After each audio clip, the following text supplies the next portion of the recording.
Hi friends, welcome back to my channel. तो आज की इस वीडियो में मैं आपके साथ शेयर करूंगी आज की फुल मून मतलब 26 दिसंबर को जो फुल मून है या फिर कहीं कहीं जगह पर 27 को है।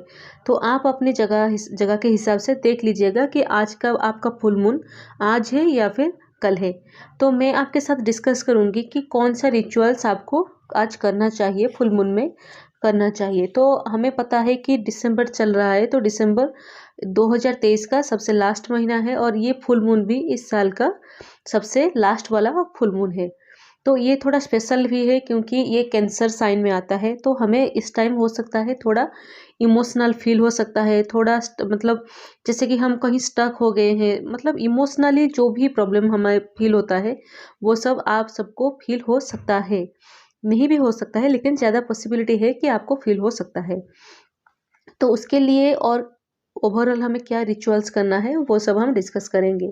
सो फास्ट में बोलूँगी कि जैसे कि हम हर फुल मून में करते हैं, तो पहले आप क्या कीजिए, अपने पास जितने भी मतलब क्रिस्टल्स है उनको आपको चार्ज करना है। क्या करना है, आपको रात को उन्हें रखना है फुल मून के नीचे।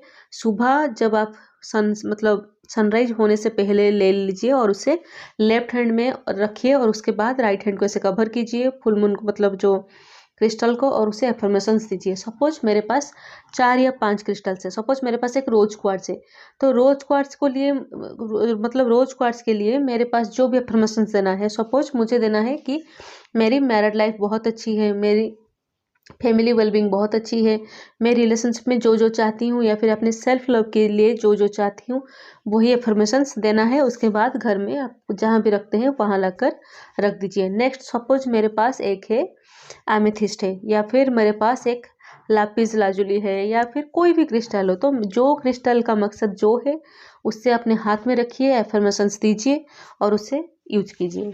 अगर ब्रेसलेट है तो पहन लीजिए, माला है तो पहन लीजिए, नहीं तो अगर कोई फॉर्म है तो उसे घर में जहाँ भी रखना होता है वहाँ रख लीजिए। तो नेक्स्ट क्या करेंगे, हम मून वाटर प्रिपेयर करेंगे। तो मून वाटर कैसे प्रिपेयर करना होता है, एक ग्लास बोतल ले लीजिए, उससे आप फुल मून में जाइए रात 8 बजे के बाद बाहर, या फिर आप जहाँ पर भी उसे रात भर रखने वाले हैं आप बाहर रख सकते हैं, या फिर अगर वैसा फैसिलिटी आपके पास नहीं है तो दरवाजे मतलब खिड़की के पास कहीं पर भी आप रख सकते हैं, क्योंकि फुल मून है तो उसका इफेक्ट हर कहाँ होगा, मतलब बाहर भी होगा अंदर भी होगा, लेकिन अगर वो थोड़ा मून लाइट के कांटेक्ट में आए तो ज़्यादा अच्छा होता है। इसलिए हम थोड़ा प्रिफर करते हैं या बाहर या फिर खिड़की के पास रख लीजिए और उससे हाथ में ऐसे लेकर एफर्मेशंस दीजिए। आप जो भी चाहते हैं लाइफ में, अगर कोई पर्टिकुलर एम है तो उसे एफर्मेशंस दीजिए और उसे इस महीने भर जब तक नेक्स्ट फुल मून ना आ जाए उस तक उसे यूज कीजिए। मतलब आप उसे कंज्यूम कर सकते हैं, नहाने के पानी में डालकर उसे नहा सकते हैं, आप जो भी चाहे कर सकते हैं। अगर आपकी कोई पर्टिकुलर विश नहीं है तो आप अफर्मेशंस दीजिए एक ओवरऑल वेलबींग के लिए। सपोज आप खुद के लिए कर रहे हैं तो खुद के लिए कर सकते हैं, या फिर आप पूरे फैमिली के वेलबींग के लिए कर रहे हैं तो अफर्मेशंस उसी हिसाब से आप दीजिए। नेक्स्ट जो इस फुल मून में हमें स्पेशली करना है, अब हम उसके बारे में डिस्कस करेंगे। तो हम क्या करेंगे, पहले आपको क्या करना है, अगर हो सके तो शाम को एक सॉल्ट बाथ ले लीजिए। सॉल्ट बाथ मतलब पानी में थोड़ा सा सॉल्ट डाल लीजिए, रॉक सॉल्ट हो सकता है या फिर सी सॉल्ट हो सकता है, या फिर अगर कुछ नहीं है तो नॉर्मल सॉल्ट जो किचन में है उसे लाकर बाथ मतलब जो बाथ टब में थोड़ा डाल दीजिए और उस पानी से नहा लीजिए। अगर नहीं है तो कोई बात नहीं है। उसके बाद हम क्या करेंगे, एक दिया लीजिए और उसमें देसी घी का दिया जलाइए और उसे अपने घर में हर कमरे में हर कॉर्नर में उसे घुमा लाइए और एफर्मेशंस दीजिए कि ये दिया मेरे घर की सारी नेगेटिविटी को दूर कर रही है और मेरे घर में सब पॉजिटिविटी हैप्पीनेस पीस ये सब अच्छी हेल्थ मेरे घर में स्प्रेड कर रही है। तो ऐसे करके घर में चारों तरफ ऐसे घुमा दीजिए। ये हो गया। नेक्स्ट और एक काम करेंगे, मैंने नोटिफिकेशन में भी दिया था कि आपको इस साल जो भी ज़्यादा बॉदर किया है, कोई इमोशनल इंसिडेंट्स हो या फिर कहीं आपको लगा है कि आपने ऐसा कुछ किया या फिर किसी ने आपके साथ ऐसा कुछ किया कि आपको इंसल्ट फील हुआ, या फिर इमोशनली आपको जो भी मतलब बॉदर किया है, टेंशन दिया है, आपको जो भी चीज़ है उससे क्या करिए, एक ब्लैक कलर की इंक में लिख लीजिए, एक वाइट कलर के पेपर में। अगर हो सके तो जेल पेन में लिखिए, ज़्यादा अच्छा है। उसके बाद हम क्या करेंगे, उससे हाथ में लीजिए, 8 बजे के बाद बाहर जाइए, हाथ में लीजिए और सोचिए कि वो इंसिडेंट क्या हुआ था, कैसे आपको बॉदर किया, क्या आप उस मेमोरी को अपने साथ ले जाना चाहते हैं या फिर यहीं पर डिस्कार्ड करना चाहते हैं। मैं ये इसलिए बोल रही हूँ कि हमें डिस्कार्ड करना है। हमें वो पास्ट जो भी बुरे मेमोरी है, जो भी हमें टेंशन दे रहा है, उसे हमें आगे लेकर नहीं जाना है। तो उसके सोचिए उसके बारे में। और अगर आपके बहुत लोग पूछते हैं कि हम हमारी फैमिली में, जैसे कि हस्बैंड हो गए, बच्चे हो गए, इन लॉज हो गए, वो कभी कभी हमें कुछ ऐसे बोल देते हैं या फिर कुछ कर देते हैं जो कि हमें इमोशनली बहुत डिस्टर्ब कर देता है। तो हम तो उन्हें अवॉइड ना ही कर सकते हैं, ना ही उनसे दूर जा सकते हैं। तो उनके लिए क्या करें, तो उनके लिए क्या करना है, हम उन्हें ना ही उनसे दूर जा सकते हैं, ना ही दूर जाना चाहिए, लेकिन क्या करना है, हमें उस पास्ट वही मेमोरी को ही हमें हमारे दिमाग से हटाना है। सपोज आपके हस्बैंड ने आपको कुछ ऐसा कह दिया जो कि आपको हर्ट हुआ, आप तो हस्बैंड को छोड़कर नहीं जा रहे, तो आपको क्या करना है, उस मेमोरी को आपके दिमाग से हटाना है और अपने रिश्तों से उस मेमोरी की जो भी बैड इन्फ्लुएंस है उससे ही निकालना है। इसलिए बस वो मेमोरी को लिखिए। ऐसा हो सकता है कि आपके पास एक मेमोरी हो, 2 मेमोरी हो, या फिर कहीं सारे हो सकते हैं। अगर आप छोटे छोटे लिस्ट में लिख सकते हैं तो अच्छा है, नहीं तो आप अगर पूरे फीलिंग्स के साथ लिखना चाहते हैं तो डिस्क्राइब करके भी लिख सकते हैं।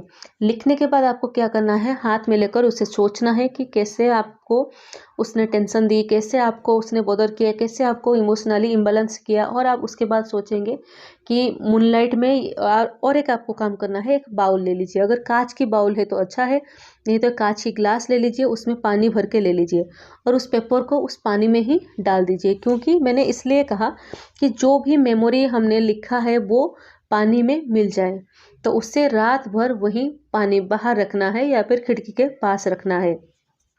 रखने के बाद आप सोचिए कि मेरी ज़िंदगी से जो भी बुरे मेमोरी थे या फिर जो भी ट्रॉमा थे, जो भी मेंटल डिस्टर्बेंसेस थे, वो सब दूर हो गए, इस पानी में मिल गए हैं और अभी मेरे पास कुछ भी नहीं है। Thank you almighty, thank you God, या फिर आप जिस भी भगवान को मानते हैं उनका नाम ले लीजिए, मेरे माइंड को पॉजिटिव रखने के लिए, मुझे उस मेमोरी से बाहर निकालने के लिए। ये करके आप उस पानी को रात भर बाहर रखने दीजिए। सुबह आपको क्या करना है, हो सकता है कि मतलब जो पेपर था वो मिल गया होगा पानी में, अगर नहीं भी हुआ है तो उसमें उसको हाथ से थोड़ा रब कर लीजिए, वो मिल जाएगा। उसके बाद उसको कहीं पर भी, अगर हो सके तो बेसिन में डिस्कार्ड कर दीजिए, अगर नहीं हो सकता है फ्लश कर लीजिए, या फिर अगर आपके पास कोई पॉट है, मतलब मिट्टी है, तो मिट्टी में उस पानी को डाल दीजिए। बस आपका काम खत्म हो गया। इससे क्या होगा, हमारे दिमाग में जो भी मेंटल ट्रॉमा थी, जो भी मेंटल मतलब बर्डन था हमारे ऊपर, वो उससे हम रिलीज करने में इस प्रोसेस को हेल्प करता है। नेक्स्ट हम क्या करेंगे, 2026 आ रहा है, तो 2026 के लिए आपकी प्लानिंग क्या है। मतलब जैसे कि हम बचपन में क्या करते थे, 1 तारीख को एक विश लिस्ट बनाते थे, या फिर 31 दिसंबर को हम एक विश लिस्ट बनाते थे कि हम नेक्स्ट साल क्या करेंगे। नेक्स्ट साल हमें विश लिस्ट में क्या क्या चाहिए, कहाँ जाना है, क्या चाहिए, वो सब की लिस्ट हम बना देते। तो इस साल भी, आज भी आपको क्या करना है, ऐसे ही कुछ जो भी चाहिए आपको, 1 चीज़, 2 चीज़, या फिर 100 भी हो सकते हैं, जितना भी हो सकता है, आप उसको लिखिए और उसके बारे में थोड़ा सोचिए। सपोज आपको एक कार चाहिए, सपोज आपको एक फॉर्च्यूनर चाहिए, तो आप सोचेंगे कि मुझे एक फॉर्च्यूनर चाहिए। अगर फॉर्च्यूनर लेना है तो मैं कौन सी कलर की, वाइट लूँगी, ब्लैक लूँगी, या फिर कौन सी कलर की लूँगी। अगर मैं ड्राइव करूँगी तो मुझे कैसा लगेगा, अगर मेरा एक ड्राइवर होगा तो वो कैसे ड्राइव करेगा, मैं कैसे बैठ कर जाऊँगी, कहाँ जाऊँगी। तो ऐसे जो भी आप विश लिख रहे हैं उसके बारे में थोड़ा सोचिए, विजुअलाइज कीजिए। उसके बाद आपको क्या करना है, उस डायरी को, बेटर है आपकी जो अगर ग्रैटिट्यूड जर्नल है आपके पास, उसी में लिखिए और उससे क्या करिए, उसको आप रात भर मूनलाइट के अंडर रखने दीजिए। और एक आपको बोलूँगी करने के लिए, आपको अगर आपके पास ग्रैटिट्यूड जर्नल है तो ग्रैटिट्यूड जर्नल को भी रात भर मूनलाइट के अंडर रखिए और हाथ में लेकर थोड़ा एफर्मेशंस दीजिए कि thank you my gratitude journal, आप मेरे लिए, मेरे लाइफ में एक जीनी की तरह हो, जो कि मैं इसमें जो भी लिखती हूँ आप मेरे लिए वो लाकर मेरी ज़िंदगी में आप मुझे देते हो। ऐसे करके उसे भी मूनलाइट के अंडर रख दीजिए। और जो भी पेन आप यूज करते हैं या फिर कहीं पेन आप रख सकते हैं जो कि आप अगले साल कुछ महीने तक यूज करेंगे, उस पेन को भी मूनलाइट के अंडर रख दीजिए और रात भर रखने दीजिए और सुबह उसे मतलब सनराइज से पहले ले आइए। तो ये हो गया आपका आज का रिचुअल। तो इससे क्या होगा, एक तो मैंने बोला कि जो कि हम नॉर्मली हर फुल मून में करते हैं, जैसे कि crystal charging, moon water charging, ये हम या फिर होम की ऑरा क्लींजिंग, ये सब हम करते हैं हर फुल मून में। लेकिन इस फुल मून का स्पेशलिटी ये था कि हमें एक तो रिलीज करना है हमारी जो भी पास्ट नेगेटिव इमोशंस है उसे रिलीज करना है, और दूसरा है 2026 आ रहा है तो उसके लिए थोड़ा प्लानिंग बनाना है, विश लिस्ट बनाना है, और उससे रात भर उससे मूनलाइट के अंडर रखना है। और एक बात बोलूँगी, ऐसा नहीं कि आपने लिख दिया और 2026 में आपको सब कुछ मिल जाएगा। लिखने का मकसद ये था कि आपने जो भी लिखा उसके लिए आपको नेक्स्ट डे से ही उसके लिए शुरुआत, मतलब उसके लिए वर्क, उसके लिए क्या करना चाहिए, क्या करने से आपको वो मिलेगा, उसके लिए मेहनत आपको शुरू करना है। जैसे कि हम एक घर बनाते हैं तो घर बनाने से पहले एक पूजा की जाती है, घर की एक नींव बनाई जाती है। उसी तरह हमें फ्यूचर में ये चाहिए, उसके लिए हमें क्या करना है वो नेक्स्ट डे से ही आप करना शुरू कर दीजिए। ऐसा नहीं है कि हमें 2026 जब शुरू होगा तब करेंगे, ऐसा नहीं है। आपको नेक्स्ट डे मतलब 27 या फिर 28 से शुरू कर दीजिए और उसके ऊपर काम करना शुरू करिए और पूरी मेहनत से लगे रहिए, क्योंकि 2026 आ रहा है जो कि ऐड करने से आता है 8, मतलब शनि का ईयर, सटन का ईयर। शनि होते हैं ऐसे भगवान जो कि आप जितना मेहनत करेंगे आपको उतना रिजल्ट देंगे। अगर आप अच्छा करेंगे तो आपको अच्छा मिलेगा, अगर आप बुरा करेंगे तो बुरा मिलेगा। बहुत सारे लोग होते हैं कि शनि के नाम सुनकर डर जाते हैं, ऐसा नहीं है। शनि हमेशा आपको आपकी कर्मों की फल देता है। तो अगर आप अच्छा कर्म करेंगे तो आपको मतलब ज़रूर अच्छा रिजल्ट ही मिलेगा। तो सोचिए, आज से ही हमने जो भी बैक बिचिंग की, किसी के बारे में डिस्कस किया, किसी के बारे में नेगेटिव सोचा, स्पेशली खुद के बारे में नेगेटिव सोचा, वो सब हम नहीं करेंगे। पहले हम सेल्फ लव करेंगे, खुद के लिए अच्छा सोचेंगे और दूसरों के लिए भी अच्छा सोचेंगे और इस दुनिया को एक बेहतरीन दुनिया बनाएंगे। तो ये शुरुआत हम कल से करेंगे। आज से हमारा नींव बन गई जो कि हमें लिख दिया, लिस्टिंग कर लिया, नेगेटिव चीज़ें पीछे छोड़ दिया, पॉजिटिव चीज़ों को लेकर हम आगे चलेंगे।